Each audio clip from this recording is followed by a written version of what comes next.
என்ன விஷயம் சொல்லு. எங்க மனசுடைஞ்சு போயிருக்கிறவன எதுக்கு கடைக்கு கூட்டிட்டு போறீங்க?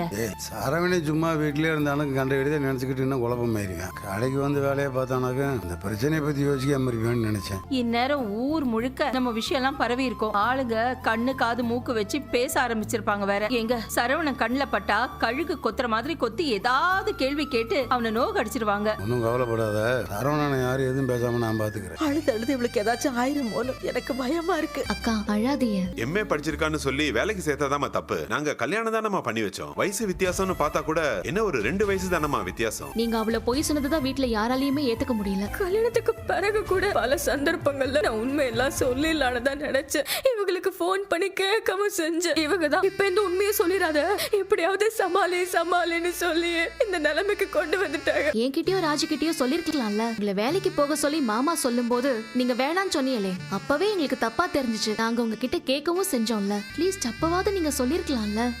சொல்லிருக்கணும் தான், சொல்லல. தப்புதான். உன்கிட்ட, ராஜி கிட்ட, அத்தை மாமா கிட்ட, அவர்கிட்ட ஒரு பொய்ன்னு சொல்லிதான் இந்த நிலைமையில வந்து நிக்கிற. பெத்தவங்க பேச்சு மட்டும் கேட்கவே கேட்காது. கொஞ்ச நாளைக்கு நீங்க அமைதியா இருங்க. மீனா, நீயோ ராஜியோ அந்த நகவசியத்தை பத்தி வெளியே சொல்லிடாதீங்க. நீ எந்த தப்பும் பண்ணாதவன்டா. நீ ஏன்டா அவமானம் தலை குனிஞ்சு நிக்கணும்? இந்த சிவனேசா, உங்க அண்ணன் பையனுக்கு பொண்ணு பாக்குறீங்களா? காலம் ரொம்ப கெட்டு கிடக்கு சிவனேசா. பொண்ணு பாக்கும்போது ரொம்ப கவனமா பாக்கணும். இல்லன்னு வச்சுக்க, ஊருக்குள்ள சில பேர் வெள்ளையும் சொல்லாம திரிறானு பாரு. அவனு வீட்டு கதை மாதிரி நாரி போயிடு நாரி. என்ன ஆட்டம் போட்டானு தெரியுமா ஒரு கல்யாணத்தை பண்ணிட்டு?